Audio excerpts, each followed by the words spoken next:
আপনার এই বক্তব্য যদি আনকাট যায় আপনার সমস্যা হবে না? না হলে আমি তো কোনো ভয় পাই না। তো হলে হতেই পারে। তার বিয়ে হইছে তো কি হইছে? সে আমাকে ডাকছে। সে যে কি ছিল আমি জানি না। সে ডাকা মানে আমার জীবনে মনে হতো যে, ওহ মাই গড! আমি মনে হয় মানে স্বর্গে চলে আসছি বা আমি স্বর্গ থেকে ডাক পাইছি কোনো। বললাম তো তখন আমাকে বলল যে, "মিডিয়াতে এরকম অনেক আকর্ষণ আছে। এখানেও কাজ আছে, গিগ আছে।" কি আসলেই আছে মিডিয়াতে? অবশ্যই আছে। I am the witness. Very জানি গুড। না এপিসোডটা কখন যাবে। এটা আমি বেঁচে থাকবো কি মরে যাবো জানি না। আমি মাই গুডনেস! ভূমিকম্প যে কোন লেভেলে হবে এটা যদি আনকাট আমি প্রচার করি। আর আমার এডিট করার পরে এটা আরো ৫ বার ৫ জনকে দেখাইতে হবে। ক্লোজড হয়ে। My goodness! আনবিলিভেবল! আর এপিসোড যদি প্রচারিত হয়, আমাকে যদি কেউ মেরে ফেলে, অবাক হওয়ার কিছু নাই। আর আমি যদি মরেও যাই, কেউ যদি আমাকে মেরেও ফেলে, আমার পিছুটা আর নাই। আসসালামু আলাইকুম প্রিয় দর্শক এবং শ্রোতা। আপনাদের সবাইকে আমন্ত্রণ জানাচ্ছি লাইফের একটি এপিসোডে। আজকে যাকে আপনারা স্ক্রিনে দেখতে পাচ্ছেন তাকে পরিচয় করিয়ে দেওয়ার দরকার নেই। আমরা আজকে রিমু আপাকে পেয়েছি। আপনার ডাকনাম কি রিমু? রিমু রোজা খন্দকার হ্যাঁ, হ্যাঁ, সেটা আমি জানি কিন্তু হ্যাঁ। ডাক কি সবার নাম জি, সবাই রিমুই রিমু। বলে। সো আপা আপনি কেমন আছেন? জি, আলহামদুলিল্লাহ ভালো আছি। আপনি ওকে, ভালো আছেন? জি, আমি ভালো আছি। আমাদের অনুষ্ঠানের কিছু ট্র্যাডিশনাল নিয়ম আছে। লাইক আপনার এইজটা যদি আপনি একটু বলতেন। আমার বয়স। 42 right now running 42। Yes okay. জন্ম জেলা? মানে ঢাকাতে। ঢাকাতেই জন্মগ্রহণ করেছেন। জি, শুরু করেন আপনি যেখান থেকে বলতে ইচ্ছা করে যেভাবে বলতে। তো আমি যখন জন্মগ্রহণ করেছি, জি, তো খুবই আমার মা ছিলেন একজন অভিনেত্রী জি। এবং তখনকার দিনের খুব সুপারহিট নায়িকা। বাংলাদেশে তখনও কারো নাম দিয়ে সিনেমা হয় নাই। তো আমার উনার নাম আম্মু দিয়ে সিনেমা হচ্ছেন হচ্ছে? ১ম নায়িকা বা নায়ক বা অভিনেতা বা অভিনেত্রী হুম। যার নাম দিয়ে সিনেমা হয়েছিল টাইটেল প্রিন্সেস টিনা খান। প্রিন্সেস টিনা খান আপনার মা। জি। জি।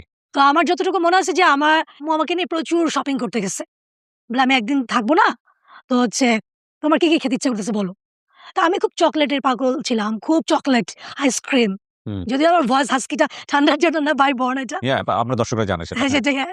হ্যাঁ। তো হচ্ছে তো ওই আমি যেটা স্পয়েল যেরকম বলে যে হুম। সোনার চামচ মুখে নিয়ে জন্মগ্রহণ করছে। আমার আব্বা ছিলেন আর্মিতে, সেনাবাহিনীতে ছিলেন। ওকে। তো, তো আমরা আম্মু খুব ঘুরছে আমাকে নিয়ে। ঘুরছি ফিরছি, নতুন ড্রেস কিনে দিছে। আমি খুব চাউমিন খেতে পছন্দ করি। সে নিজের হাতে রান্না করে রেখে গেছে যে আমি আজকে যাবো, কালকে সারাদিন থাকবো, থেকে পরশুদিন সকালে ব্যাক করব।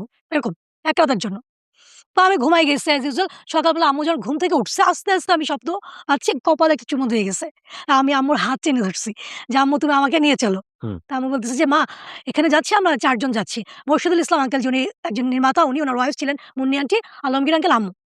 তো বলছে, "আমি আজকে যাবো, কালকে চলে আসবো। তুমি দেখো।" এই হুম। চলে গেছে। আমি সারাদিন খেলছি। আমার নানু ছিল বাসায়, মামারা ছিল, কাজের লোকরা ছিল। তো আমার যার মন চাইছে আমি ইচ্ছা মতো চকোলেট খাইছি, স্পয়েল করছি। হুম। আর আম্মু যেদিন বাসায় থাকে আম্মুর বাথরুমটা হচ্ছে আমার কাছে সবচেয়ে মজার জায়গা। বিকজ ওখানে আছে শ্যাম্পু, সাবান, মনে করেন শাওয়ার জেল, বাথটব, হুম। পানির মধ্যে ইচ্ছে মতো চুবায় মানে পানির মধ্যে বাচ্চারা ফেনা করে ফেলে না হুম, সাবান হুম, দিয়ে, হুম, হুম। ওইটা করা।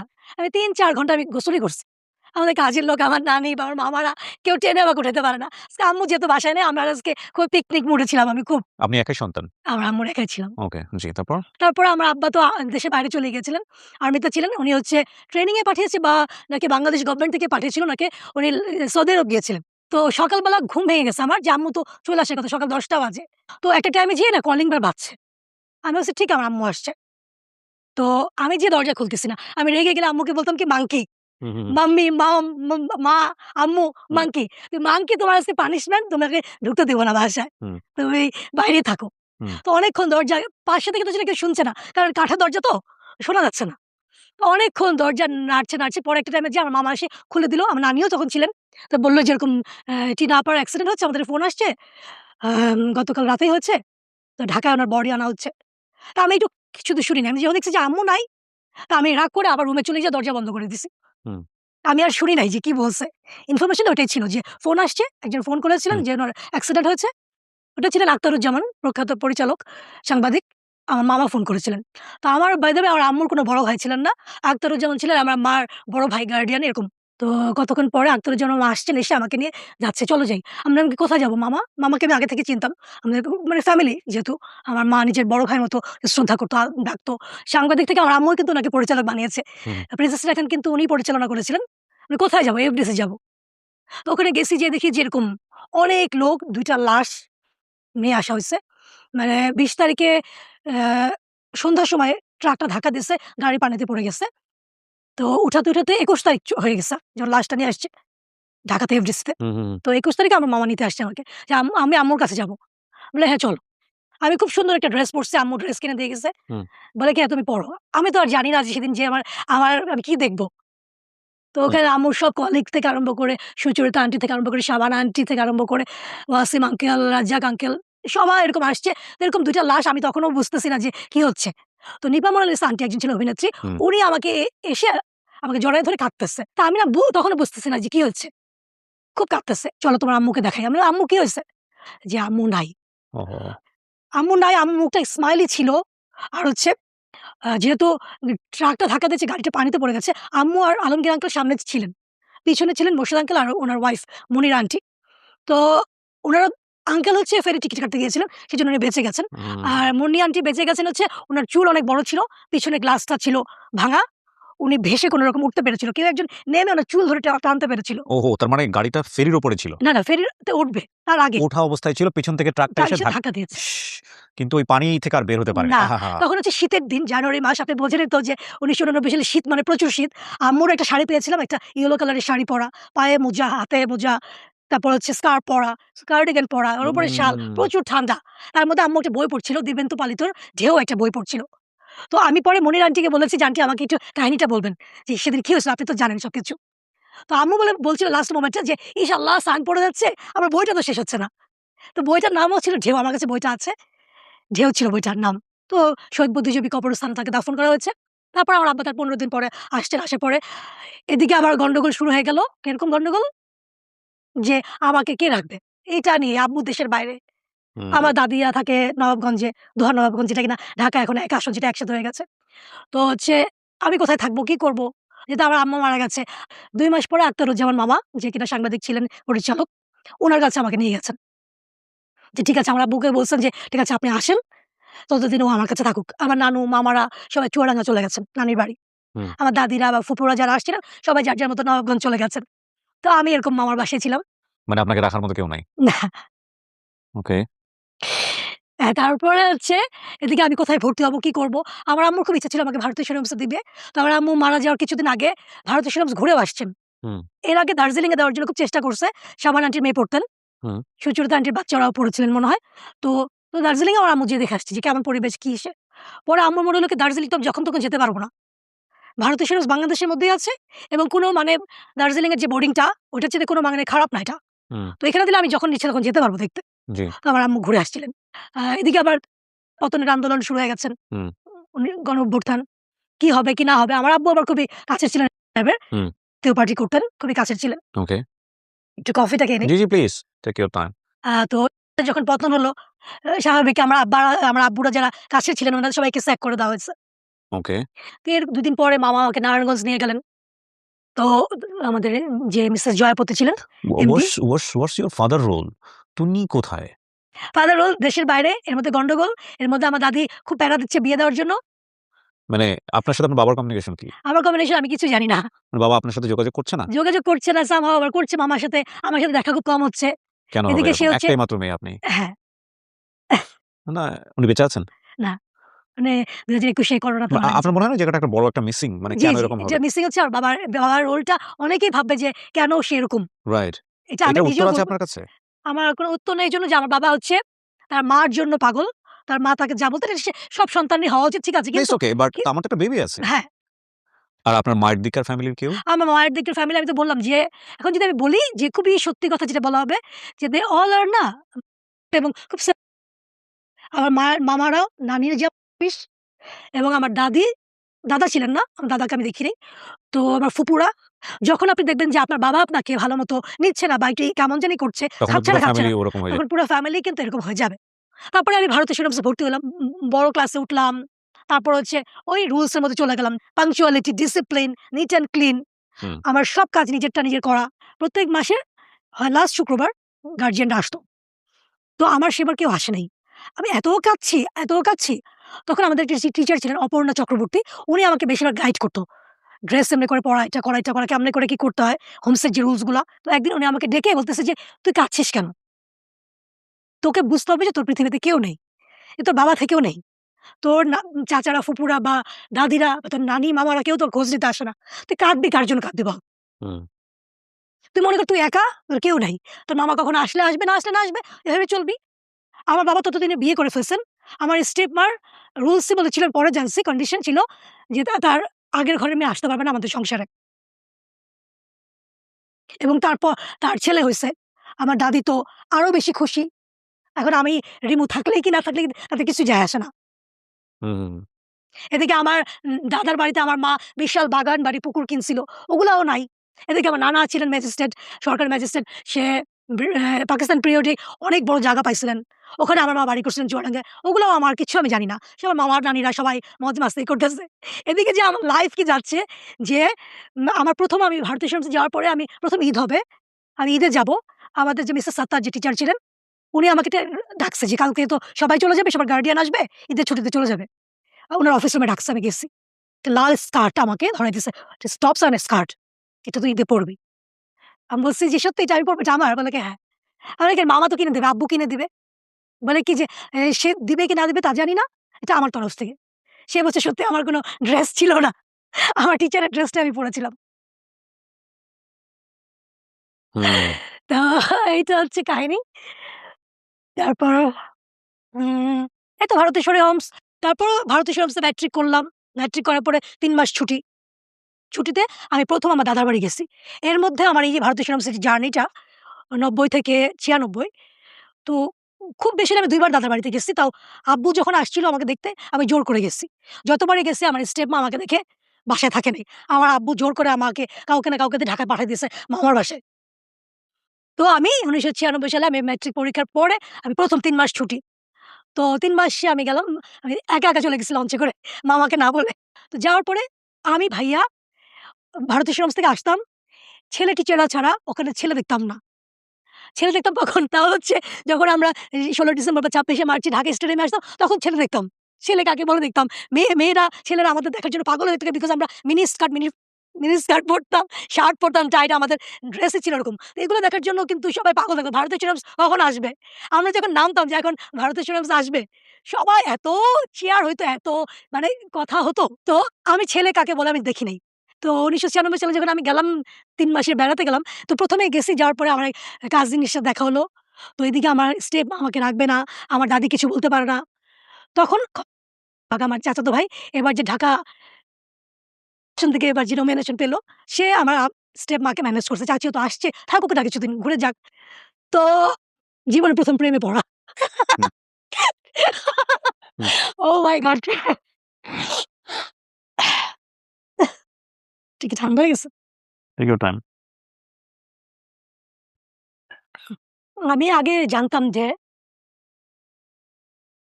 ঘামটা মুছি, হ্যাঁ? হুম, যাই হুম, হুম। সিউর। তো হোমসে থাকাকালীন আমি হুমায়ূন আহমেদের বই পড়ছি অনেক। হুম, ৩ গোয়েন্দা আমার খুব ফেভারিট ছিল। কেউ না কেউ কারো গার্ডিয়ান আসলে প্যারাতে যেতে আসতো, তখন হুমায়ূন আহমেদের কি বেরোজ দিয়ে যেত। ৩ গোয়েন্দা দিয়ে যেত কোনটা বের হইছে। ওখান থেকে নিয়ে, নিয়ে চুরি করে পড়তাম। আমিও একটা বই ধরলে শেষ না করে থাকতাম না। শেষ করতে হবে আমার। তো ওই হুমায়ূন আহমেদ পড়ে, পড়ে প্রেম জাগা। তো ১ম আমার এক কাজিনের প্রেমে আমি পড়ছি। সে আমাকে বিভিন্ন জায়গায় নিয়ে যেত।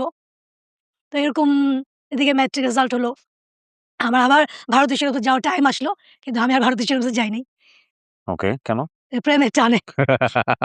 যে ওকে। ওখানে গেলে আবার ২ বছর আটকে থাকতে হবে। যদি আবার ফেল করি তাহলে তো ৩-৪ বছর হুম, হুম, হুম, আসতে পারব না। এখন যদি আমি এখন এখান থেকে আমি চলে যাই, আমার দাদার বাড়িতে আমাকে আর কেউ আবার নতুন করে আমাকে কেউ রাখবে না। এখন তো মোটামুটি আমি সেটেল হয়ে গেছি। হুম, হুম, এরকম লাগছিল প্রেমে পড়ে। যে মনে হয়েছে যে এই লোকটা আর কেউ না থাকুক, এই লোকটা তো আমার জন্য আছে। হুম। তো তারপরে মামা আমাকে জোর করে ভারতীয় সেনাবাহিনীতে নিয়ে গেছে, ভর্তি করাইছে। কিন্তু আমি আর পড়ায় মন বসে নাই। আমি আবার চলে আসছি। তখন আমাকে ট্রান্সফার সার্টিফিকেট যেটা করতে হয়, টিসি দিতে হয় বা ভর্তি হতে হয়। তো ওই যার প্রেমে আমি পড়ছিলাম, তো সে আমাকে সব ম্যানেজ করে দিছে। ওকে। তো ঢাকায় লালমাটিয়াতে ভর্তি হয়েছি তারপরে। লা লালমাটিয়া মহিলা কলেজ, থাকতেন কার কাছে? Girls hostel. জি। এবং আমরা প্রেমও করতাম, পড়তাম এই। হুম, হুম। তারপর একটা টাইমে যখন আমি বললাম যে এরকম বিয়ে-শাদী বা এটা ওইটা, ৮ বছর হয়ে গেছে আমাদের প্রেমের। ৮ বছর হয়ে গেছে। আমি যখন তাকে বারবারই বলি যে, বিয়ে-শাদী করব না, আমরা এরকমই থাকবো। আর কতদিন আমি হোস্টেলে থাকবো বা এরকম কি করব? তারপরে টাকা লাগতো, সে আমাকে দিত টাকা। আমার দাদিরা বা অনেকে আমাকে না করছে যে, ফ্যামিলির মধ্যে প্রেম করো না, এটা ঠিক না।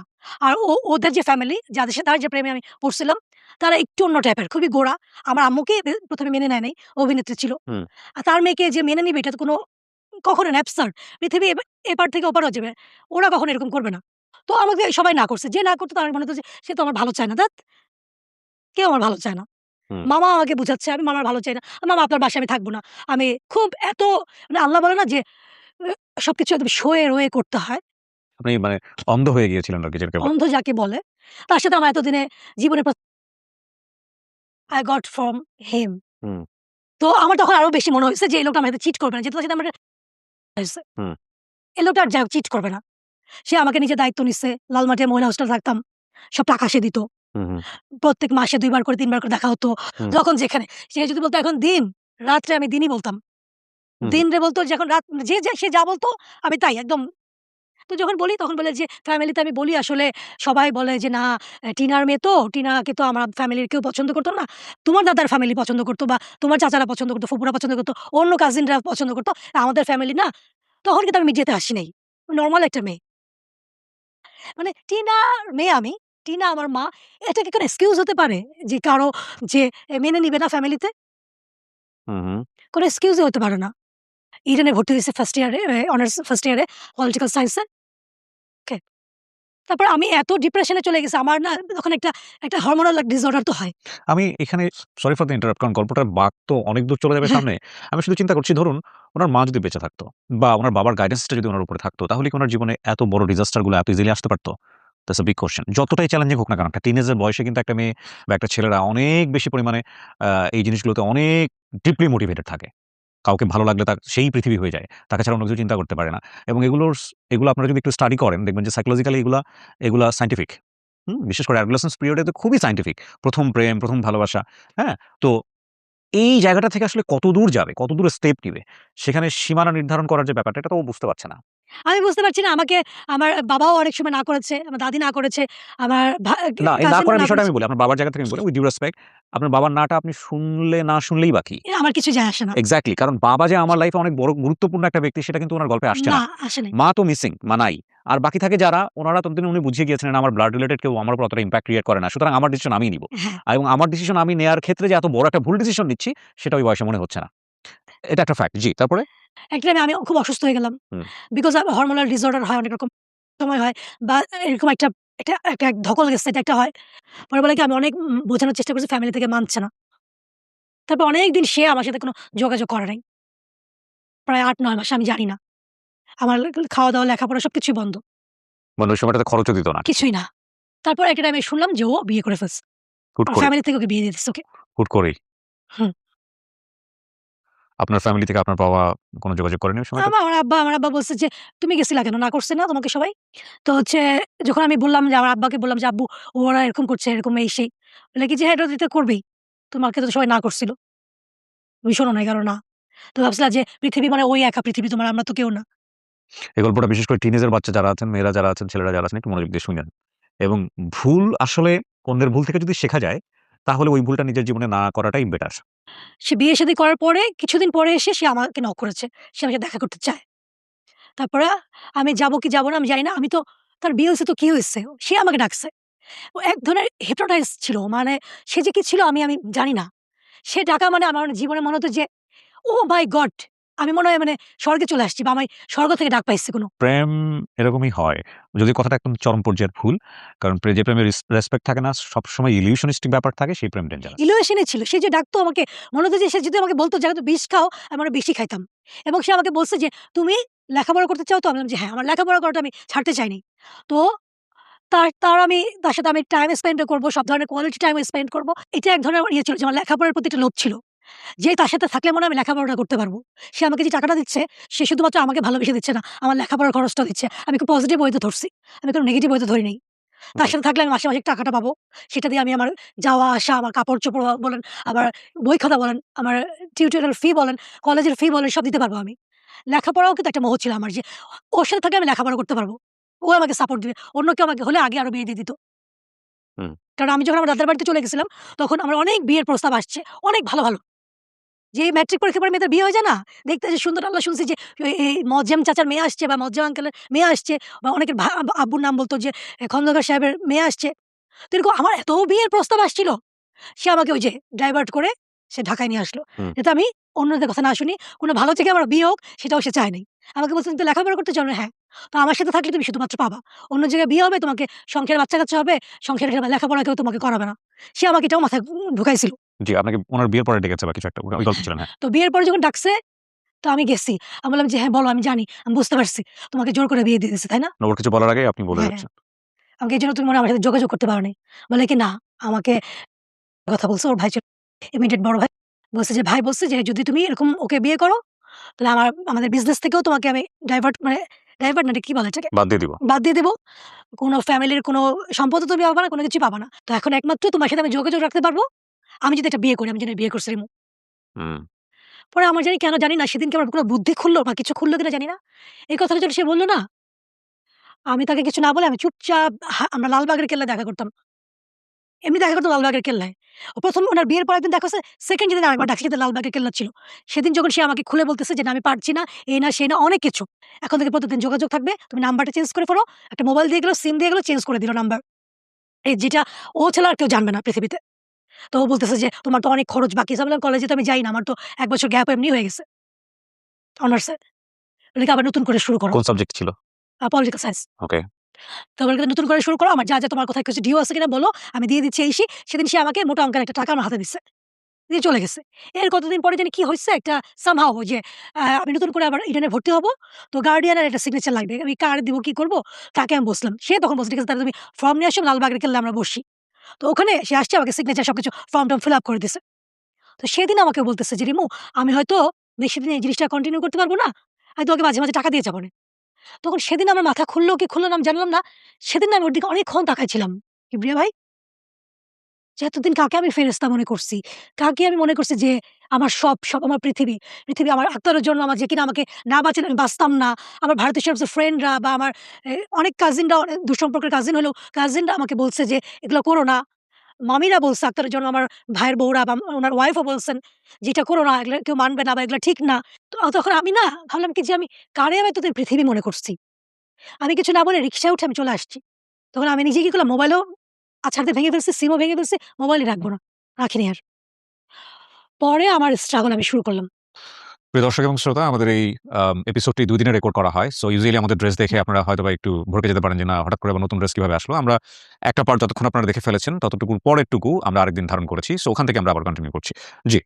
তখন আমি মনে হয় যে আমার মনে হলো যে আল্লাহ হয়তো আমাকে ব্রেইনে একটুখানি মানে নক করছে যে, "না, this is the time you have to say no. Hmm, everything has a limit. সবকিছুর একটা লিমিটেশন আছে। তুমি অতিরিক্ত করে ফেলছো।" হুম। কি করব অনেক চিন্তা ভাবনা শুরু করছি। পেপার ঘাঁটা শুরু করলাম। আমাকে কিছু করতে হবে। কিছু একটা করতে হবে, নিজের পায়ে দাঁড়াতে হবে। এভাবে করে আসলে যখন প্রেম ছিল তখন তো ভেবেছিলাম যে বিয়ে হবে।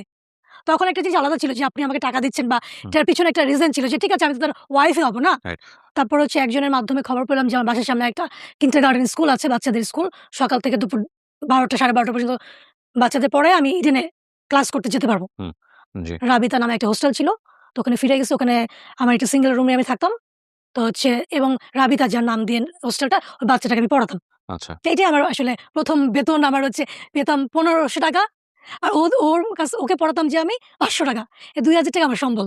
আমার বাবা তো আমাকে কিছু দিবে না। কখনো চায়ও নাই, দেয়ও নাই। তার কাছে চাওয়া আর হচ্ছে মানে কি বলে? মানে এটা আশা করাটাই ভুল আমার কাছে।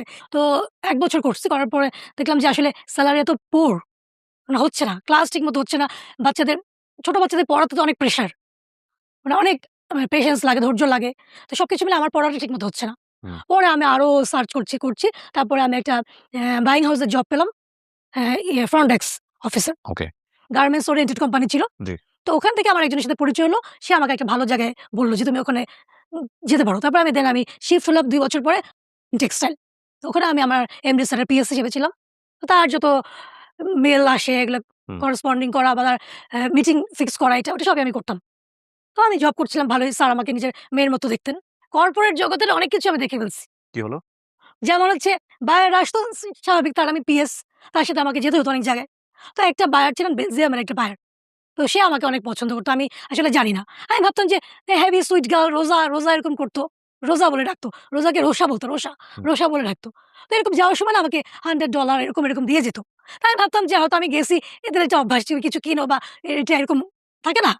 পরে ১ বার ২ বার ৩ বারের বেলায় এবং সেদিন ছিল আমার যতটুকু মনে আছে সিডর হয়েছিল।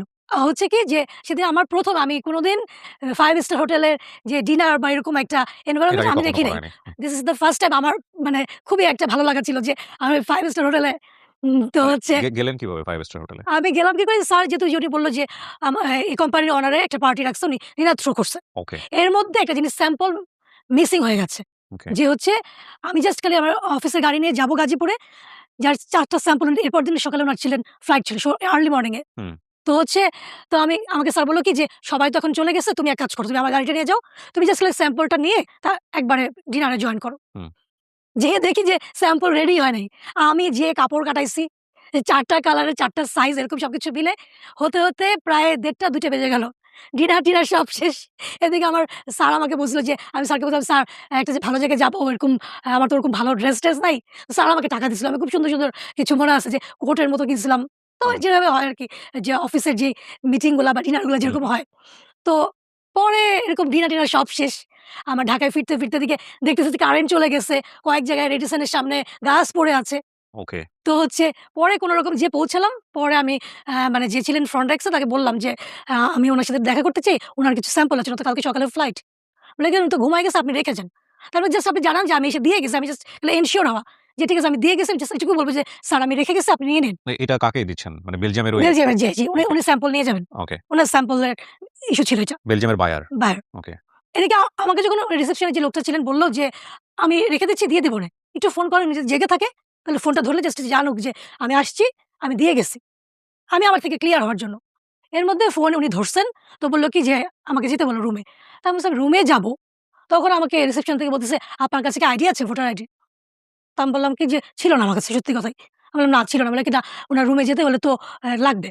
পরে উনি নিচে আসলো, এসে আমাকে নিয়ে গেছে। সব পরে ওখানে যাওয়ার পরে যা হলো এটা আমি মানে একদমই এক্সপেক্টই করি নাই, বা এরকম হতে পারে। মানে he is like my father figure. এতদিন আমি তাকে যতবার দেখছি বা পছন্দ হইছে বা আমার সাথে ভালো ব্যবহার করছে। আমি ভাবছি যে তারা আছে না খুবই সুইট হয়, পোলাইট হয় যারা, ওনারা তো ওনাদের কালচার বা ওনাদের হুম, বিহেভিয়ার তো তাই থাকে।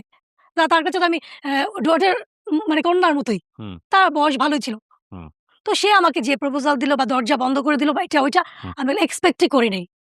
আমার বুক ধড়ফড় করতেছে, আমি কি করব? ওয়াল্লাহ! এখন তো ভোর ৪ টা বাজে। বলে কি, "I pay you more." I don't need.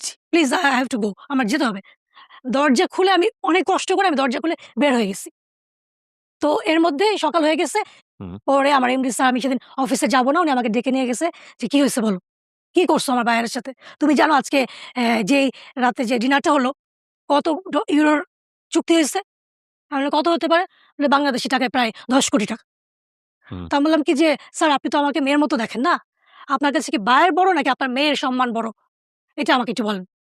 তার রুমে আমাকে জোর করে নিয়ে গেছে। আমি তো ভাবছি যে হয়তো নরমাল থিং। তো আমি বললাম যে, "আমি উনার প্রপোজাল এ রাজি হইনি, তারপরে কি আপনার সাথে সে ডিট ভঙ্গ করবে?"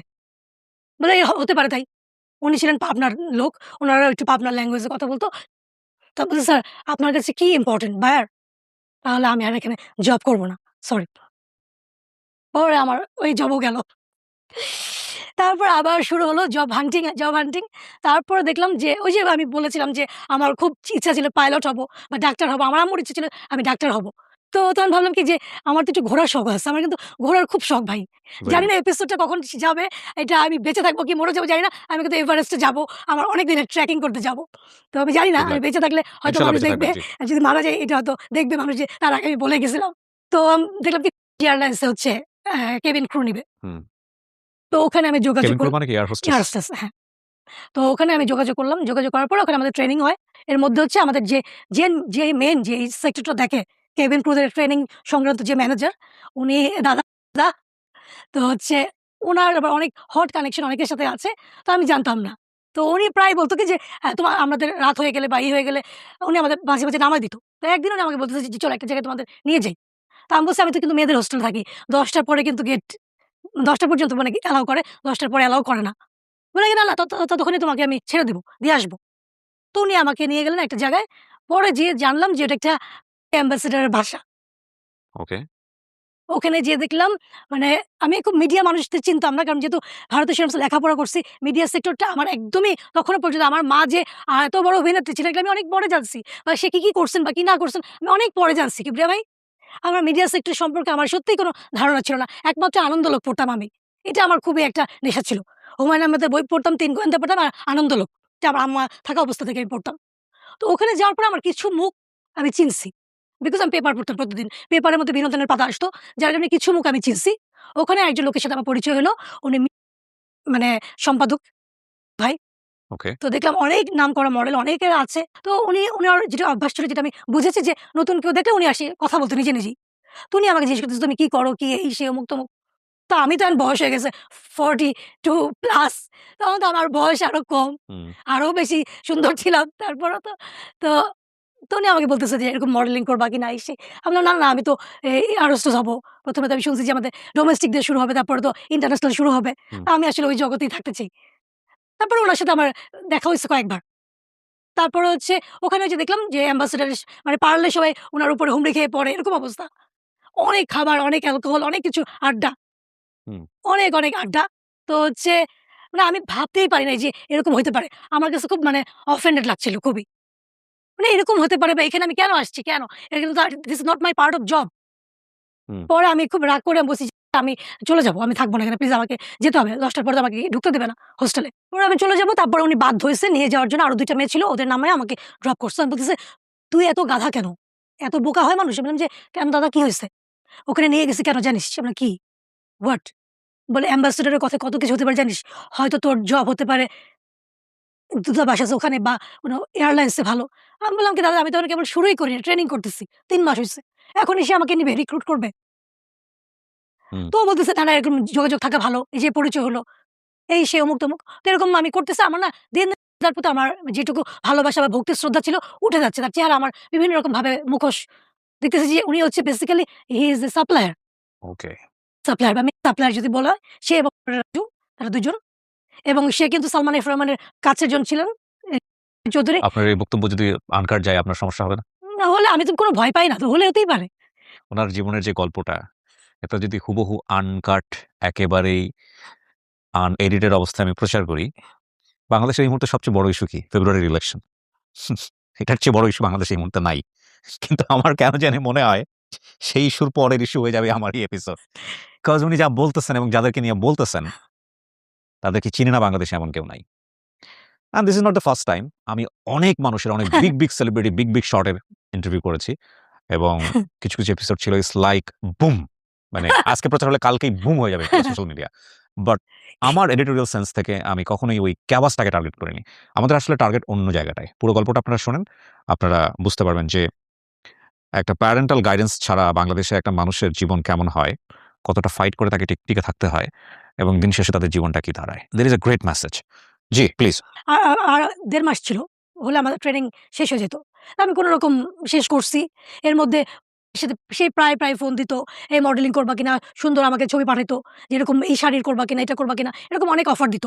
তো আমরা কিছু মেয়ে কয়েকটা মেয়ে আমার ফ্রেন্ড হয়ে গিয়েছিলাম। তো আমাদের যে ফটোগ্রাফার ছিল অনেক নামকরা ওই টাইমে। ২০০৭ এর কথা বলছি আমি এটা। তো আমরা সবাই মিলে না ছবি তুলছি। মানে এয়ার হোস্টেস এর ১ম পোশাক পরে মানে নিজেরা ছবি তুলছি কেমন লাগে আরকি স্মৃতি। হবে কি হবে না জানি না। কিন্তু হচ্ছে আমরা পোশাক পরছি ৫ জনে। পরে ছবি তুলছি কাছে যেয়ে।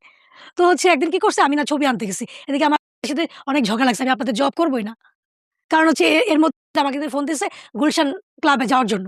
আমরা কেন বলি যে ওখানে আমাদের এয়ারলাইন্স এর একটা ডিনার আছে, সবাই আসছে। তো সবাই যাবে আমাকেও যেতে হইছে। যাওয়ার পরে উনি আমাকে পার্সোনাল ভাবে বলতেছে যে, "একটু বাইরে বস। আমি তোকে ফোন দিলে উপরে লিফটের এততে আসবি।" তা বললাম যে, ডিনার তো এখানে হচ্ছে। লিফটের এত আপনাকে এত কথা বলতে হবে না।" তারপর আমাকে বলছে যে বললাম যে, "কি ওখানে কে আছে?" বলে, "তুই আস কথা বলবি না। জিজ্ঞেস করবে কোথায় যাবেন বলবি জাস্ট এই রুমে যাবো।" আমি লিফটে উঠে গেছি। দেখি উনি কি করে দেখি।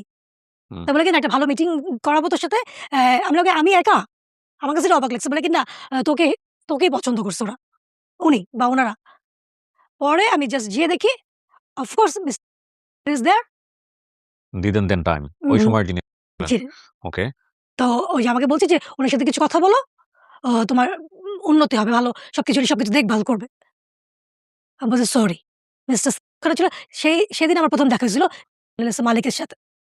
ওকে। পরে আমি বলছি, "সরি, না।" বলে আমি দরজা বন্ধ করে আমি ওখান থেকে আল্লাহ আমাকে বাঁচায় আনছে। আমার কথা হচ্ছে যে আমি অনেক সুযোগ পাইছি। এরকম হয়তো অনেকে এই সুযোগগুলা পেলে মানে একদমই মনে করত যে হাতে আমি সোনা পাইছি বা আমার অনেক বড় কিছু পাইছি। কিন্তু আমাকে না লোভ আর আমাকে না আকর্ষণ করছিল না ভাই। আমি দরজা বন্ধ করে চলে আসছি। সে বলছে, "তুই $৫০০ পাইতি।" $৫০০ না, €৫০০ সরি। আমি বললাম যে, "আমি কি করতাম?" 500 ইউরো দিয়ে কি আমার সারা জীবন চলবে? আমি কি চলতাম? দাদা আপনি কি বলেন? আপনি এগুলা করেন? ছি! বলে কি যা এত আমি বললাম, "এত মেয়ে এত সুন্দর, সুন্দর তাকে দেখে আমাকে পছন্দ করছে নাকি আমি ওনাকে রিফিউজ করছি সেদিন চলে আসছি তার এটা চোখে নজরে লাগছিল যে আমি ওখান থেকে রাগ করে যে চলে আসছিলাম তার বাসা থেকে যখন চলে আসছিলাম।" যে অনেকে হয় না যে এই মেয়েটা আমার কথা শুনল না, আমি ওর সাথে কিছু করবই। কিছু মানুষ আছে না যে এ ইনফেক্ট আপনার হয়তোবা ব্যাকআপটা ওরকম শক্তিশালী না বা আপনার ব্যাক এন্ড এ কেউ নাই। ওইটাও হয়তোবা জানতো। লাইক আপনার তো আসলে কোন একটা অকারেন্স ঘটে গেলে আপনার কেউ দাঁড়ানোর কেউ কেউ নাই। দাঁড়ানোর নাই তো ভাই কেউ কিছু হলে। হুম। কিন্তু আমার তো ওগুলা ভালো লাগে নাই। যে আমি নিজেকে তো অনেক মিসইউজ করছে আমার নিজেকে না আর মিসইউজ করতে ইচ্ছা হয় নাই। এর মধ্যে আমার কি শাট ডাউন হয়ে গেল। বন্ধ হয়ে গেছে। একদিক দিয়ে আমার জন্য ভালোই হইছিল। কি করব? এরপরে আমি কোথায় যাব? তো আমার খালি মনে আছে যে আমার আব্বার সাথে আমার আব্বা পার্টি করতেন। আমার আব্বা পার্টির একজন লিডার ছিলেন এবং এ তার সাথে আমার আব্বার একটা ভালো রিলেশন ছিল না যেহেতু আমার আব্বা একই সমসাময়িক উনারা আমার আব্বা তার কাছের ছিলেন। আ ৯০ গণঅভ্যুত্থানের সময় অনেকে ফায়ার করা হয়। আমার আব্বা একজন তাদের মধ্যে ছিলেন যে অনেক আর্মি মেজরদের ফায়ার করা হয় জব থেকে। ও আপনার বাবাকেও ফায়ার করা হয়েছে। ফায়ার করা হয়েছিল। তারপরে আমার আব্বাকে আমি বললাম যে, তোমার সাথে না উনার" আমাকে একজন এর মাঝখানে আমি শুনছি যে রিলায়েন্স এ লোক নিবে এবং হচ্ছে এটার ওয়ান অফ মানে মেইন ডিরেক্টর হচ্ছে সাহেব। হুম। তো তখন আমার আব্বুকে আমি বলছি যে, "আব্বু তুমি কি তাকে বলতে পারো? আমার কাছে যেহেতু সার্টিফিকেট আছে বা আমি ট্রেনিং করছি, দরকার হলে আবার ট্রেনিং করব। যে আমি কি কোনোভাবে রিলায়েন্সে আমি মানে চাকরি পেতে পারি কিনা?" কারণ মামা, চাচা, খালা এই সমস্ত দৌড় ছাড়া আসলে কিছুই হয় না। হুম। তখন সে আমাকে বলল যে, "ঠিক আছে আমি কথা বলে দেখি।" তারপরে আমার আব্বা হয়তো উনার সাথে অনেকদিন তার টাচ আপ এ ছিল না। অনেকদিন যোগাযোগ ছিল না। তো আমার আব্বা হয়তো সামহাউ নাম্বার জোগাড় করছে, করে আমাকে বলছে যে, "এই তো এটা নাম্বার, তার সাথে যোগাযোগ করে তুমি যাও।" তার পিএস ফোন ধরছে, আমি গেছি। ১ম দিন যাওয়ার পরে সে আমাকে দেখছে, মাথা থেকে পা পর্যন্ত সবই দেখছে। হ্যাঁ, ওকে তুমি কার মেয়ে? মোয়াজ্জেমের মেয়ে। আচ্ছা। হ্যাঁ, উনি আমার সাথে ইয়েতে ছিল, আর্মিতে ছিল, হ্যাঁ। এবং সে পার্টিরও আমাদের নবাবগঞ্জ থানার সে একজন লিডার। তো বলল, "ঠিক আছে, আমি জানলাম, শুনলাম যে কি ব্যাপার, আমি আজকে বেশি সময় দিতে পারব না, তুমি আরেকদিন আসো।" টাইম দিল। তো আমি তার এরপরে একদিন গেলাম ৩ দিন পরে। তো যেয়ে দেখলাম সেদিন সে অনেক ব্যস্ত, রাত হয়ে যাচ্ছে। পরে আমি বললাম, "আমি নিজেই সেদিন চলে আসছি।" তারপরে সে আমাকে আরেকদিন বলল যে, "ঠিক আছে, আমি তো তোমাকে ২ দিন টাইম দিতে পারলাম না। তুমি আসো। সেদিন আমি একদমই ফ্রি থাকবো, তুমি আসবা।" তো শীতের দিন ৫টা বাজলে তো সন্ধ্যা হয়ে যায়। তো আমি লালমাটিয়া থেকে বনানী যাবো। ৪টা ৪:৩০ বেজে গেছে। তো আমি যেয়ে দেখি যে তার অফিসটা পুরোটাই ফাঁকা। উনার গানম্যান আছে, উনার গেটকিপার আছে আর হচ্ছে উনার পিএস আছে। পুরো ৩ তলা উপরে মানে আরো ফ্লোর আছে আমি জানতাম না। তো আমি গেছি বসছি, তার পিএস বলতেছে, "স্যার তো উপরে ৪ তলা। তো আপনি ওখানে যান। স্যার আপনার জন্য ওয়েট করতেছে।" তো আমি একটু, একটু করে উঠতেছি না, আমি দেখি কি যে সব রুম-টুম এরকম বন্ধ, ফাঁকা। আমার জানি কেমন লাগতেছে। আমার না এই যে গুজবাম্প হচ্ছে খুব, যে আমার না মানে বুকটা না কেমন জানি লাগতেছে, এরকম ফাঁকা। কারণ এর আগে আমি কিন্তু শুনছি যে উনি, উনি একটু লেডি কিলার বা উনার যদি কোনো মেয়েকে পছন্দ হয় উনি তাদেরকে হুক করতে অনেক কিছুই চেষ্টা করে। ও এর মাঝে একটা কথা আমি আর বলি নাই। 2nd দিন আমি যেদিন গেছিলাম সেদিন সে আমাকে একটা ড্রেস গিফট করছিল। ড্রেস ভার্সাবি থেকে, এবং ওখানে দাম দেওয়া ছিল ৳৩৫,০০০ র একটা ড্রেস। 2nd দিন কারোর জন্য কেউ গিফট দিতে পারে? এবং ভার্সাবি ৳৩৫,০০০ দামের ড্রেস। তো আমি ওটা রেখেই তো চলে আসছি। তো আমাকে বলতেছে, এই উপরে আসো, আসছো তুমি?" তো উনার কণ্ঠ আমি শুনতেছি। দোতলা পারে ৩ তলা গেছি, উনি নাই। ৪ তলায় যাওয়ার পর দেখি কি হালকা একটা মিউজিক হচ্ছে। খুবই মানে পিচফুল, খুবই এরকম। তো আমি তো মানে তখন আমার সত্যি কিবরিয়া ভাই, আমার মনে হয়েছে কি যে, "ও আল্লাহ! আমার এটা কি হচ্ছে?" আমি মনে হয় আজকে আমি গন। মানে গন মানে উনি যদি আমাকে অনেক মানে শুনছি যেগুলা, উনি যদি আমার সাথে সেই জিনিসগুলো করে, আমি কাউকে মুখ দেখাতে পারব না বা আমি কাউকে বলতেও পারব না। কিন্তু এখান থেকে আর বাঁচার কোনো উপায় নেই। বিকজ হচ্ছে একটা রাস্তা এবং তার গানম্যান দেখে আসছি, তার পিএস আছে, গেট কিপার আছে। আরো লোক থাকতে পারে ভিতরে। অফিসের স্টাফ ছিল না বা উনাদের দলের নেতারা থাকে, তারা কেউ ছিলেন না। পরে আমি বলে কি যে দেখলাম যে জাস্ট এক কর্নার দেখছি যে উনি বক্সার পরা, খুবই শুয়ে আছে এবং মানে মানে he is waiting for me. তা আমি বলছি যে, স্যার আপনি আমি কি আমি বাইরে বসে নিচে বসে আমি না কথা আমি সত্যি আমার যে এখন যেরকম গলা শুকায় আসতেছিল, তখন এর চাইতে কম হয় নাই, আরো বেশি হইছে। আজকে আমাকে কেউ বাঁচাতে পারবে না। ও আল্লাহ! বলতেছে, "তুমি আসো।" আমি বললাম যে, "স্যার আমার না অনেক পানি পিপাসা লাগছে।" বলে, "এখানে সব আছে, হুম, আসো।" আমি বলি, "স্যার আমার ব্যাগের মধ্যে আছে, আমি পানিটা খেয়ে আসি।" হুম। বলে কি, এই করতেছে। এই করতেছে। আমি বললাম, "স্যার প্লিজ আমি আসতেছি।" বলে যে আমি দৌড় দিছি। দোতলা থেকে উনার পিএস বের হচ্ছে। "কি হইছে, কি হইছে?" আমি না নিচে আমি একটা জিনিস রেখে আসছি। বলে আনতে গেছি, এদিকে ওই লোকটা আবার উপরে গেছে যে কি জানি করছি আমি, কোনো কিছু তার স্যারকে আমি কিছু করছি কিনা বা কিছু হইছে কিনা। সে উপরে গেছে। এই মুহূর্তের মধ্যে আমি হচ্ছে ব্যাগ-ট্যাগ সব ভুলে গেছি কি রাখছি, কি না রাখছি। আমি গেট কিপারকে বলতেছি, "ভাই দরজাটা খুলে আমাকে বাঁচান।" বলে কি, "কেন কি হইছে?" আমি বললাম, "প্লিজ ভাই।" এদিকে গানম্যান শব্দ শুনতেছি আমি। উপর থেকে আমি ক্রাউড শুনতেছি, কথা শুনতেছি যে, "এই ও চলে যাচ্ছে কেন? ওকে ধরো, কি হইছে?" ওর সমস্যা কি? এরকম কথা কিছু আসতেছিল উপর থেকে। আমি খালি মানে প্রাচীরগুলো অনেক উঁচু। আমি প্রাচীর যদি পারতাম আমি লাফ দিয়ে যেতে পারতাম। কিন্তু কোন ওয়ে ছিল না। আমি পারলে গেট কিপার যে ছিল না আমার পায়ে ধরছি, "ভাই আপনি আল্লাহর হস্তে" অন্ধকার হয়ে গেছে তখন। আমি বললাম, "ভাই আপনি আমাকে বাঁচান। আপনি ছাড়া আমাকে কেউ বাঁচাতে পারবে না। প্লিজ।" উনার ইনটেনশন ভালো না। উনি এরকম বক্সার পরে আমাকে রুমে যেতে বলতেছে। বলে কি যে, "না আমি পারব না দরজা খুলতে।" আমি জানি না আমি এদিকে সময় খুব কম। হয় আমি খুব ভালো কাজ কোনদিন কিছু করছিলাম, সেটা আল্লাহ আমাকে নিজের হাতে বাঁচাইছে যে এই অল্প একটুর মুহূর্তে এই লোককে কনভিন্স করা, এই লোকের পায়ে পড়া, এদিকে গানম্যান আসতেছে, পিএস আসতেছে আমাকে ধরার জন্য জানি না বেরোতে না পারি। এর মধ্যে আমি জানি না ওই লোকের চাকরি চলে গেছিল কিনা বা লোকটার কি হইছে আমি জানি না। সে আমাকে দরজা খুলে দিছে। আমি দৌড় দিছি। কিভাবে আমি কোথায় গেছি আমি জানি না। আমি শুধু জানি যে আমার সম্মান নিয়ে আমি আমি আমি আসছি। আমি বাঁচতে পারছি। কারণ তার ইনটেনশন কোন কিছুই ভালো ছিল না। আমি অনেক কিছু বললাম না। ওখানে আমি আরো অনেক কিছু দেখছিলাম। রুমটার মধ্যে রাখা। অনেক কিছু দেখছিলাম।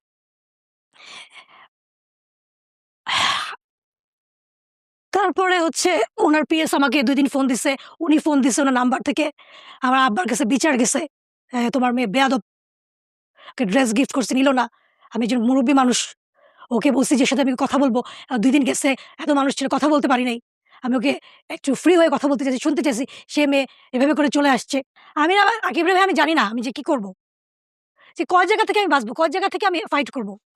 পরে একদিন কি হইছে যে আমাদের যে ৫ জন মেয়ে আমরা যে ছবি তুলছিলাম, তো একজন আমাকে বলছে যে, "এই চল না আমাদের ছবিগুলা নিয়ে আসি।" তো একদিন আমি হাঁটতে, হাঁটতে আমাদের ওয়াকিং ডিসট্যান্স ছিল। লালমাটি থেকে ধানমন্ডি ২৭ উনার অফিস ছিল। ২৭ না ৩২, ৩২ তো হচ্ছে গেছি। তো যেরকম ছবি নিবো। তো ওখানে যেয়ে দেখি যে একজন ভদ্রলোক বসে আছে খুবই টেনশন। সে ছিল ফ্যাশন হাউসের মালিক। সে হচ্ছে পহেলা বৈশাখের কিছু কালেকশন শাড়ি ছিল অনেক। তো ওগুলা বসে আছে উনার মাথায় হাত উনি হাঁটতেছে এই সেই অবস্থা। এদিকে আমি বলতেছি, "ভাই আমার ছবিগুলো দেন না দেখি কেমন হইছে।" এই সেই অমুক-তমুক। পরে কি হইছে যে মেয়েটা আমাকে ফোন দিছে যে ছবি তুলতে যাবো, এর মধ্যেও আমাকে ফোন দিছে যে, "তুই একা যা, আমি আর একটু পরে আসবো।" ওর বয়ফ্রেন্ড এর সাথে দেখা করতে গেছে। তো আমি একা গেছি। তো ছবিগুলো নিয়ে আমার কাছে রাখতে বলছে, আমার কাছ থেকে ও পরে পিক করে নিবে বা কালেক্ট করে নিবে। তো হচ্ছে আমি না এরকম একটু ওয়েট করো, আমি দিচ্ছি। উনার একটা প্রবলেম আমি সর্ট আউট করি। পরে না উনার নামটা ভুলে গেছি সরি আমার মনে নেই। উনি আমাকে বলছে, "দেখি যে আপনাদের ছবি দেখি কেমন অনেকগুলো মেয়ে আপনারা কি করছিলেন বা কি?" বলে কি যে, "বাহ! সুন্দর তো।" বলে কি যে, "আমার না মডেল আসে নাই। আপনি কি মডেল হবেন?" কে আসে নাই? লাক্সের সুপারস্টার আসে নাই। সেই বছরে যে লাক্স সুপারস্টার হয়েছিল সে বা ফার্স্ট 1, 3rd যেকোনো একজনই হোক তারা কেউ একজন আসে নাই। হুম, তো সেই শাড়িগুলো উনি আমাকে পড়াইছিল। হুম, তো এরকম ৩ টা শাড়ি এরকম ওখানেই মেকআপ করে দিছে, ইয়ে করছে, করার পরে আমাকে না উনি একটা খাম ধরাই দিছিল। হুম। পরে আমি বাসায় বলতে হোস্টেলে এসে দেখি যে ৳৫,০০০ তা আমি বললাম কি এরকম ৩ টা ৪ টা শাড়ি পড়ছি, এতগুলো টাকা পাওয়া গেছে। পরে এরকম করতে, করতে যে আমার যে মামা যে আখতারুজ্জামান মামা, তো মামার সাথে মামা হচ্ছে স্ট্যানফোর্ডে তখন পড়ায়। স্ক্রিপ্টের উপরে পড়ায়। তো একদিন আমি গেছি, মামাকে বলছি, "মামা আমি এরকম মডেল হইছি, যে ৳৫,০০০ পাইছি মামা।" তো তখন তার ২ টা স্টুডেন্ট আসলো। তো এরকম ওই যে থিসিস থাকে না? মানে প্র্যাকটিক্যাল হয় যে, এরকম ১০ মিনিট ডিউরেশন এর শর্ট ভিডিও তারা বানাবে এরকম। তো এরকম বলতেছে যে, ২ টা সিন আছে বোনের ক্যারেক্টার। তো কাকে করায় এরকম তো এখন একটু ভালো মতো মেক করতে হবে যেহেতু আমি সে ওইটা মানে তার শেষ হয়ে গেলে সেও পরিচালক হিসেবে আরকি সে একটা ইয়ে পাবে। ওকে। সার্টিফিকেট পাবে। তো আমার না কি জানি মনে হইছে। এর আগে মামাকে একদিন বলছিলাম, "মামা আপনি তো অনুদানের ফিল্ম করছেন।" এর আগে মামা আমাকে পোকামাকড়ের ঘর বসতি সিনেমা শুটিং এর সময় কক্সবাজার নিয়ে গেছিল। ববিতা আন্টির শুটিং আমি দেখছিলাম। তো আমি মামারে বলছিলাম, "মামা আমার না খুব ইচ্ছা মাঝে, মাঝে ইচ্ছা করে।" তো সেদিন আমি ফট করে আমার মুখ দিয়ে বের হয়ে গেছে। আচ্ছা আমি কি করতে পারি ২ টা সিন? কি, কি বলতে হবে? আমার জানি কেন বের হয়ে গেছে আমি জানি না। পরে উনার একটা শুট হইছে ২ টা সিন ছিল। তো হচ্ছে আবার আমাকে বলল যে, "তুমি যাবা? ওই যে সিজিএফবি অ্যাওয়ার্ড হবে। হুম, যে ওখানে চলো, ওখানে তুমি একদিন যাও। তোমার গেলে ভাল লাগবে। আর তোমাকে আমি একজন ডিরেক্টরের সাথে পরিচয় করে দিব। উনি অনেক ভালো। তোমার কি অভিনয়ের প্রতি মানে কোনো ইয়ে আছে নাকি? ইচ্ছা আছে নাকি?" আমি বলছিলাম কি, "একটু, একটু আছে, অনেক সময় নাই।" কিন্তু কারণ এর আগে আমি কোনদিন অভিনয় কাকে বলে, অভিনয়ের শিখি নাই, দেখিও নাই। তো যাই হোক শামীম ভাই বলল কি যে, "আমি তো এখন কিছু বানাচ্ছি না। আমার যে গুরু, উনি একটা সিরিয়াল বানাচ্ছে চ্যানেল আইয়ের।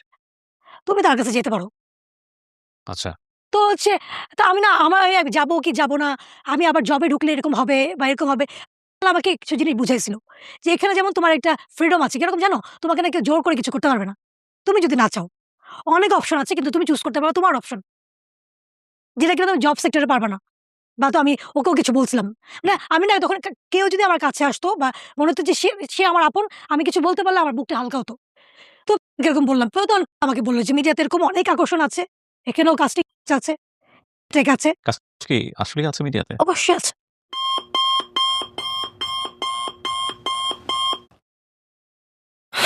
সিরিয়াসলি? আপনি যাদের নাম বললেন এরা? বোথ। My goodness!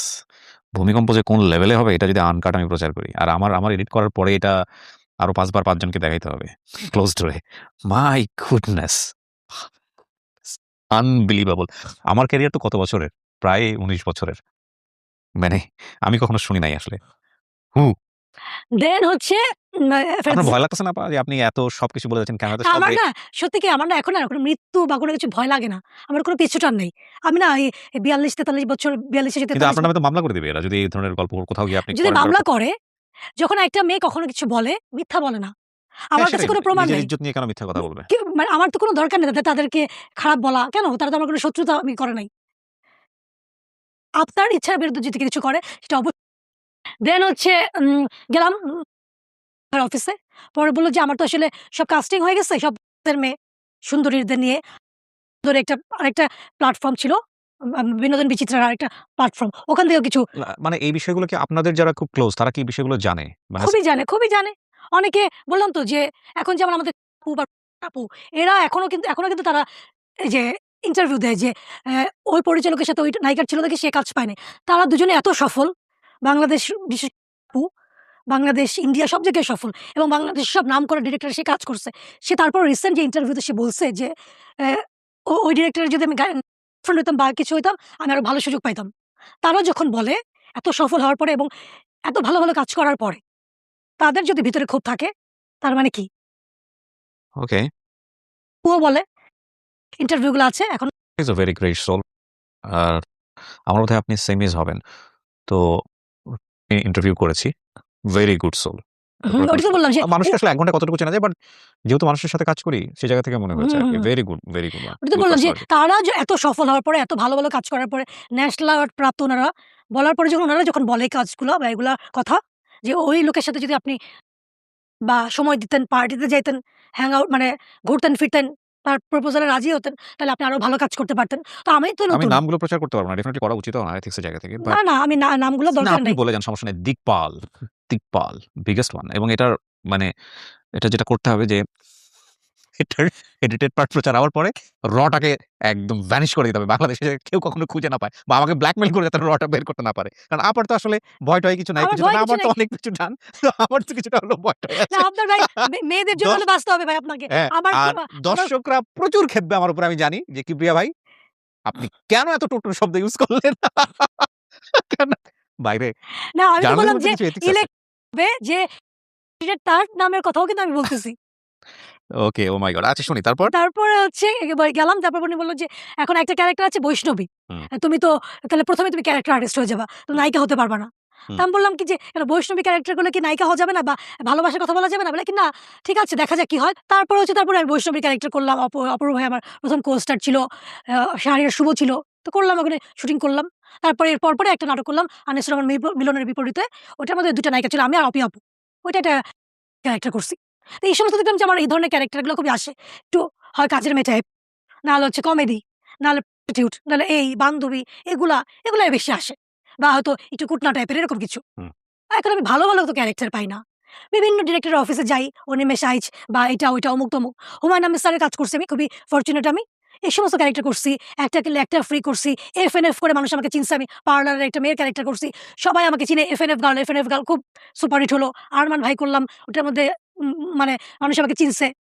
কিন্তু ভালো অফার আমি পাই না। বিভিন্ন জায়গায় যেতে বলে যাই। কিন্তু বেশিরভাগই ইনডেসেন্ট প্রপোজাল আমার কাছে আসতো। যে হচ্ছে ওখানে কেউ ফোন দিলে, "এখানে চলে আসো। এখানে আসলে এখানে অনেক ডিরেক্টর আছেন, অনেক প্রোডিউসার আছে। যদি পরিচয় হয়েছে তাহলে কাজ পাবা। ঘরে বসে থেকে ফোন করলে কাজ পাবা।" মানে পরিচয় বলতে তো আল্টিমেটলি দিন শেষে ওগুলাই। হ্যাঁ, মনে তা করেন আমি তার কথায় রাজি হলাম, হ্যাঁ? তার কথায় সে যা বলল তার সাথে আমি একটা টাইমে কোয়ালিটি টাইম স্পেন্ড করলাম। ঠিক আছে। তো এটা টাইমের নাম হচ্ছে আবার কোয়ালিটি টাইম। হ্যাঁ, এটা কেমনে কোয়ালিটি টাইম হয়? এটা তো গজবি টাইম হওয়ার কথা। ওকে, আচ্ছা। তো হ্যাঁ, সে এইটা করলে যে আমাকে যে কাজই দিবে, হ্যাঁ। কাজ যে আমি পাবো তার তো কোনো সিউরিটি নাই।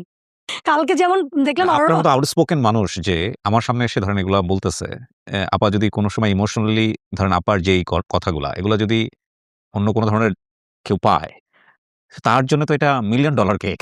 এটা ছেড়ে দিয়ে সে ইন্ডাস্ট্রিতে আগুন ধরায় দিবে এবং আমি আপনাকে সাজেস্ট করব আপা না বলাটাই বেটার আরকি। না, আমি ঠিক কোনো আছে? জায়গায় কখনো বলি নাই। দিস বলাটাই is the better. First time আমি এত কিছু এক্সপেরিয়েন্স আমি আপনার সামনে করছি। বাট আমার মনে ভাই হয় এটা আপনার এই ভিডিওটা তাদের জন্য ভয়ের কারণ। কারণ তারা তো জানে কারা, কারা এসব কাজ হ্যাঁ, অপরাধ করেছে। সো তাদের জন্য ভয়ের কারণ। ভাই আপনারা সবাই সতর্ক হয়ে যান। অনেক মেয়েরা আছে যেগুলো খুব ওয়েল মানে হ্যাঁ, রিসিভ করে। একদমই নরমাল এটা। আমি বিদেশে গেছি ঘুরতে বা আমি এর সাথে টাইম কাটাইছি, আমি এই অমুকের বিপরীতে আমি নায়িকা হইছি বা এই হুম, ক্যারেক্টার করছি। হুম। তারা খুব প্রাউডলিও বলতো কিছু মানুষ। ওকে। এটাও এরকম মানুষ আছে, শুনছি। ভালোও তো আছে। দেখি না, চেষ্টা করি না। খারাপ যে লাগতেছে তা না। আলতু-ফালতু ক্যারেক্টার করতেছি তাও ভাল লাগতেছে। কিছু ভালো মানুষের সান্নিধ্য আমি পাচ্ছি। সবাই যে খারাপ তা না কিন্তু। এখানে আমার বড়, বড় সিনিয়র যারা ছিল খুব আদর করছে আমাকে, খুব ভালোবাসতেছে। আবার যেমন অনেকে বলতেছে যে, "তুমি কি লেখাপড়া জানো?" আমি বলি, "হ্যাঁ, জানি।" "তুমি কেন এখানে আসছো এখানে? তোমার ভয়েস ভালো? সার্চ করো। জব সার্চ করে জবে ঢুকো। তোমার ভয়েস নিয়ে তুমি কিছুই করতে পারবা না। এরকম ফালতু ক্যারেক্টারই করবা। ১ সিনের ক্যারেক্টার বা ২ সিনের ক্যারেক্টার। তো কিছু তো হতে পারবা না। তুমি বরং লেখাপড়া করে নিজে ভালো কিছু হও।" পরে করতে, করতে আজকে আমি ১৭ বছর আপনার সামনে বসে আছি। ১৭ বছর এই মার্চ মাস ১৮ বছরের মাধ্যমিক মিডিয়ার জীবনের। কালকের কথা জানি না। এটাই আপনার রুটি-রুজি। এটা ছাড়া আর কোনো রুটি-রুজি নাই। তো তারপরে যে আমাকে বলেছিল যে এই কথাটা, সে আমাকে জয়পতি কন্যার মন দেখে হুম। সে আমাকে ফোন দিয়ে একদিন বলছিল, "রিমু আমাকে মাফ করে দিস। এত ভালো তুই করছিস। আমি ঢাকা থিয়েটারে অভিনয় করি। এখনো পর্যন্ত টিভিতে এই নাটকটা কখনো আসে নাই। তিশার চাইতে তুই খারাপ করিস নাই। বরং অনেকাংশে তুই তিশাকে ছাপায় গেছিস।" মঞ্চনাটক? না, যুবতী এটা কন্যা? জয়পতি কন্যা মানে ১ম এটা কোনো টেলিভিশন চ্যানেলে ১ম আচ্ছা, নাটক হিসেবে গিয়েছে। এতদিন এর আগে পর্যন্ত মঞ্চেই হতো। ওকে। তা আমার সাথে হইছে, আমি এজন্য বললাম যে এরকম অনেক অপশন আপনার জীবনে আসবে। অনেক রকমের অপশন। হুম, যখন দেখবে যে আপনি পিছনে আপনার কেউ নাই, তখন তো আরো যে মেয়েকে যা ইচ্ছা তাই করা যায়, কিছু বলা যায়। প্রটেক্ট করার কেউ নাই। আর আমি তো হাবার মতো করে কাঁদতাম। আমার ভয়েস নিয়ে কাঁদতাম। তো একদিন আমি খুব কাঁদছি একটা ডায়ালগে, আমি খুব মানে আমি মনোযোগই দিতে পারছি না। তখন আমাদের পাভেল ভাই আবুল কালাম আজাদ সে বলতেছে, "এই মেয়ে, তোমাকে কয়দিন ধরে আমি দেখছি তুমি কাঁদো কেন, কিসের জন্য?" তো আমি বললাম কি, "ভাইয়া সবাই আমাকে যে ভয়েস নিয়ে এরকম বলে।" তো আমি যে জব করব, জবের তো এখন মামা চাচা ছাড়া জব হয় না। আর আমার জবের কিছু প্রিভিয়াস এত বাজে এক্সপেরিয়েন্স আছে যে আমার না জবও না ভয় লাগে। আর কেউ যদি তোমাকে বলে যে হচ্ছে তুমি গলার ভয়েস নিয়ে, তো বলবা যে আপনার এমন কি আছে ১০ জনের মধ্যে আপনাকে আলাদা করতে পারবে? তুমি এটাকে তোমার মানে মানে এটাকে তুমি ব্যর্থতা বা এটাকে তুমি ছোট না ভেবে এটাকে তুমি আগায় যাও। দেখো না কি হয়। ফাইট তো করতেছো, দেখো। হ্যাঁ, ক্যারেক্টার আর্টিস্ট হলে সমস্যা কি? আমি কি নায়ক? আমি কি নায়ক হইছি? আমাকে তো পাভেল আবুল কালাম আজাদ প্রাচ্যনাটের গুরু বলে আমাকে এটুকু। আর হচ্ছে আমি যে ক্যারেক্টার গুলো করি সেগুলো তো আমি ক্যারেক্টার আর্টিস্টই করি। আমি তো ক্যারেক্টার আর্টিস্ট, আমি তো নায়ক করি না। যেটা কিনা অপূর্ব বা জাহিদ ভাইরা করে, সাব্বির ভাইরা করে বা চঞ্চল ভাইরা করেন, মোশাররফ ভাইরা করেন। আমি তো সেগুলো করি না। তো character artist Tropa Majumdar character artist, সে তো নায়িকা না। অনেক ভালো, ভালো উদাহরণ কিন্তু আছে। এর মধ্যে হচ্ছে যেটা বললাম যে, আমার ওই যে মডেলিং এর অনেক জায়গা থেকে ছবি-টবি হলো। তো হচ্ছে একটা লোক আমাকে ফোন দিল যে, "আপনার ছবি আমার কাছে আসছে।" তার অফিসে গেলাম। বলল যে, আমি তো এখানে ফুড কোম্পানি, অনেক রকমের প্রোডাক্ট, আপনাকে মডেল বানাবো বা আপনাদের আমার ব্র্যান্ড অ্যাম্বাসেডর বানাবো এই সেই। এরকম বলে রাত্রিবেলা করে ফোন দিত আমাকে, কবিতা আবৃত্তি করত এরকম। তা আমি বললাম কি, "ভাই আপনি এত রাত্রিবেলা আমাকে ফোন দেন, আপনার ফ্যামিলি নাই?" বলে কি, "না, আমি না, আমি একা, আমি বিয়ে করি নাই।" এরকম আমাকে খুব ইমোশনাল ব্ল্যাকমেইল করল। সে বলল যে, আমার বিদেশ খুব যাওয়ার ইচ্ছা, সে লোকটার। আমিও বাংলাদেশে বেশিদিন থাকবো না, আমি চলে যাবো বিদেশে। নাটকের মধ্যে যেমন আমার মধ্যে একটা হতাশা আসলো যে ভয়েস নিয়ে তো আসলেই এত মানুষ প্রবলেম। আবার অনেক নাটক থেকে নায়িকারা বাদ দিয়ে দিছে। কক্সবাজারে শুটিং করতে গেছি, মারামারি হইছে আমার চেহারা ক্যামেরা ফেস সুন্দর দেখে। তার থেকে আমার বেশি ক্যামেরা ফেস সুন্দর কোন ডিওপি বলছে। সিনেমাতে আমি তো বাদই পড়ে গেলাম, ভয়েস ভালো না, লম্বা না। তো হচ্ছে সে লোকটার সাথে আমার মনে হলো কি যে তার সাথে আমি মিট আপ করলাম। সেরকম তার নিজের জীবনের একা, একা কথা বলতো। তাই আমি ভাবলাম কি যে উনি যেহেতু বিদেশ যেতে চায়, তাহলে আমি যদি উনার সাথে ইয়ে করি। তো অনেকের কাছে শুনছি যে কন্ট্রাক্ট ম্যারেজ করা যায় বা এই। তো এই লোকটা যেহেতু বলল যে হচ্ছে তারও বিদেশে যাওয়ার ইচ্ছা আছে, বাংলাদেশে তার ভাল লাগতেছে না এই সেই। এর মধ্যে তার সাথে আমার একটা ভালো রিলেশন হলো। সে আমার বাসায় আসে, আমি তার বাসায় যাই। বিশ্বাস করেন কিন্তু এটার মধ্যে তার আমার প্রতি কোনো আকর্ষণ আমি দেখিনি। তাহলে কনট্যাক্ট ম্যারেজ আমি অন্য মানুষের সাথে করব কেন? এই লোকের তো দেখলাম যে কোনো আকর্ষণ নাই হুম, বা এরকম কোনো কিছু নাই। সেও চায় যে দুজনে যদি আমরা বিয়ে-শাদী করি হুম, তাহলে হচ্ছে ইয়ে বিদেশে গেলে ওয়েল, যেহেতু এখন আগেকার যুগের টেলিফোনের বিয়ে অ্যাকসেপ্টেবল না। হুম, এখন দেখাতে হয় যে তোমরা বিয়ে করছো, অনুষ্ঠান করছো, হুম, ছবি থাকতে হয়, প্রমাণ থাকতে হয়, কাবিন দেখাতে হয়। তার সাথে আমি একটা ইয়ে করছি। হুম, একটা ছোটখাটো গেট টুগেদার এর মতো অনুষ্ঠান করছি। মানে মানুষ যেন জানে যে না, সত্যি, সত্যি বিয়ে হইছে আমার। হুম, অথচ উনার সাথে কিন্তু আমার কোনো কিছু হয় নাই। বিদেশে যাওয়ার জন্য ৳৭,০০,০০০ আমি তাকে ক্যাশ দিছি। টাকা দিছি, তার ২-১ দিন পরে সে আমার বাসায় আসছে। আমি সকালে শুটিং এ চলে যাব। তো হচ্ছে আমি বললাম কি, "তাহলে চাবিটা বাড়িওয়ালা আন্টির কাছে দিয়ে যান।" এদিকে সে জানে যে আমার ১৮ ভরি গয়না আছে। তো আমার আম্মুর, আমার না। যেটা কিনা আমার মামা আমাকে দিছিল। এইটুকু আক্তার মামা আমার জন্য রাখতে পারছিলেন। আমি শুটিং এ পৌঁছানোর পরে কিছুক্ষণ পরে বাড়িওয়ালা আন্টির ফোন দিছে। আমি বলছি, "কি ব্যাপার? চাবি দিয়ে গেছে তো আমি জানি।" ফোন ১ম এ ২ একবার ধরি নাই। ৩ বার এবার ধরছি যে, "আন্টি কেন ফোন দিচ্ছে?" আমি বলি, "হ্যাঁ, আন্টি হ্যাঁ, উনি তো চলে গেছে না? চাবি দিয়ে গেছে।" বলে কি, "না, তোমার বাসা পুরা খালি। দরজা খোলা কেন? সে কোথায়?" কিছু ডলার ছিল, আমার বাসা ছিল, বাসা ভাড়া টাকা ছিল। ৳১,০০,০০০ আরো এক্সট্রা আমার ছিল। তারপর? সেইটা এবং ১৮ ভরি গয়না নিয়ে সে চলে গেছে, নাই। তার ২ টা ফোন নাম্বার ছিল, নাই, বন্ধ। পরদিন সকালে তার ভাই বোনদের বাসায় গেছি। বলে, "কোন প্রমাণ আছে ও নিছে? কোন প্রমাণ আছে?" আমি বলছি, "না, কোন প্রমাণ নাই।" উনি কোথায় তারপরে? উনার সাথে জানি দেখা না কোনো যোগাযোগ নেই। এখন কোথায় আছে জানি না। আমি শুনছি যে কেউ বলে যে সে মৃত্যুবরণ করছে, কেউ বলে সে ক্যান্সার, সে পাগলের মতো ঘুরতেছে, অনেক কিছু বলে। আমি আসলে জানি না এক্সাক্ট তার কি হইছে। আপনার কাগজে কলমে তার সাথে বিয়ে-শাদী করছিলেন? ওই যে কাগজে ওটা যদিও ফেক ছিল। ওকে, ফেক ছিল। ফেক ছিল যে আমার অ্যাম্বাসেডর দেখানোর জন্য। ওকে, কিন্তু সেটা হলো না। সেটাও হলো না। সেই টাকা পয়সাও গেল। ওই নামে কাগজে কলমে হোক আর যাই হোক, আমার গায়ে কিন্তু সিল পড়ে গেছে। সিল কিন্তু পড়ে গেছে। যেহেতু কিছু মানুষ জানছে যে আমি এরকম, জানাই তো হইছে, ফেসবুকে আমি ছবি দিছিলাম। কারণ হচ্ছে অ্যাম্বাসেডর যদি ধরে যে আপনি যে বিয়ে করছেন প্রমাণ কোথায় কি, ভিডিও কিছু রেকর্ড রাখা দরকার আছে। তো মানুষ কিন্তু জানে। এখন আমি একদমই কিবরিয়া ভাই, তখন আমার মনে হচ্ছে যে আমার পায়ের নিচে না কোনো মাটি নাই। ডিপ্রেশনে চলে গেছি। ডাক্তার মোহিত কামালকে দেখালো। দেখানোর পরে মোহিত কামাল সব শুনে উনি না কেঁদে দিচ্ছে যে একটা মানুষের জীবনে এত কিছু হয়। এখন কি আপনি পুরোপুরি ব্যাচেলর? একদমই, একা একাই থাকেন আপনি? একদম একা। সবকিছু আমি নিজেরটা সব নিজে করি। আমি নামাজ পড়ি, আমি ক্লথিং পেজ খুলেছি আমরা ৩ ফ্রেন্ড মিলে। ওটার বিজনেসে উদ্যোক্তা হওয়ার চেষ্টা করছি। অসুস্থ হলে কি হয়? নিজেরটা নিজে সব করতে হয়। ওকে। হসপিটালে গিয়েছি, আইসিইউতে ছিলাম আমি। হসপিটালের বিল দিতে হবে। আমার ফোন করে আমাকে বলতে হইছে যে আমার প্রমাণ যে আমি টাকাটা পাই, দেন ভাই। আমি মরে গেলে তো টাকাটা কেউ চাওয়ার কেউ আসবে না। আমি অন্তত বিলটা যাতে পে করতে পারি। আপনি গল্পটা মানে কেন বললেন আজকে? আমি জানি না, অনেকে আমাকে দেখলে পাগল হয়ে যায়। আল্লাহ, আপনি এখানে আসছেন এরকম করে। আমার খালি মনে হয় কি আমি কি আসলেও কি এরকম কেউ যে মানে আমাকে দেখলে তারা ছবি তোলার জন্য বা আমাকে গলা শুনলেই চেনে, যদি মাস্ক পরা থাকি চোখ দেখলেও চিনে।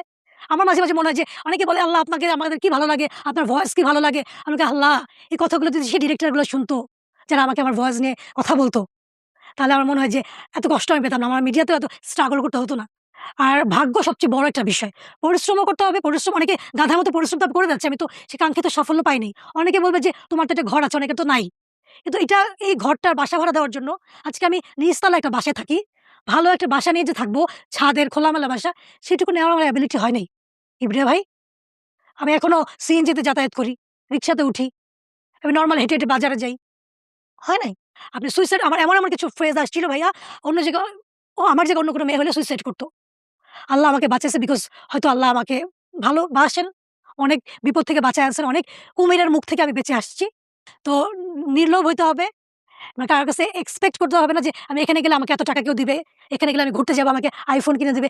বেড়াতে গেলে শপিং করে দিবে। নষ্ট অ্যাডিক্টেড হয়ে যাওয়ার সুযোগ আসছে। সুইসাইড করার সুযোগ আসছে। আমি ওগুলো না করে আমি এখনো বেঁচে আছি এবং আল্লাহর কাছে বলি, আল্লাহ আমাকে একটা সুস্থ মৃত্যু দিবেন। আমার দেখার কেউ নাই। এটুক আল্লাহর কাছে চাওয়া ছাড়া আমার এখন আর কিচ্ছু চাওয়া নাই। আর এপিসোড যদি প্রচারিত হয়, আমাকে যদি কেউ মেরে ফেলে, অবাক হওয়ার কিছু নাই। আর আমি যদি মরেও যাই, কেউ যদি আমাকে মেরেও ফেলে, আমার পিছুটা আর নাই।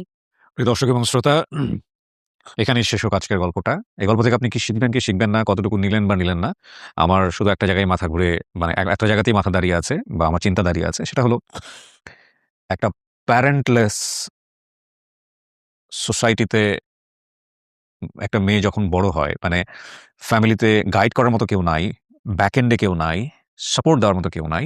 সেরকম একটা মেয়ে বড় হয়ে শিক্ষিত হয়েও প্রতি পদে খুব কমন একটা বাধার মুখোমুখি হয় আমাদের সোসাইটিতে। যেই বাধাটার কাইন্ড অফ আজকে একজন রিপ্রেজেন্টেটিভ হচ্ছেন রিমু রোজা খন্দকার। শেষ করছি আমরা। আসসালামু আলাইকুম।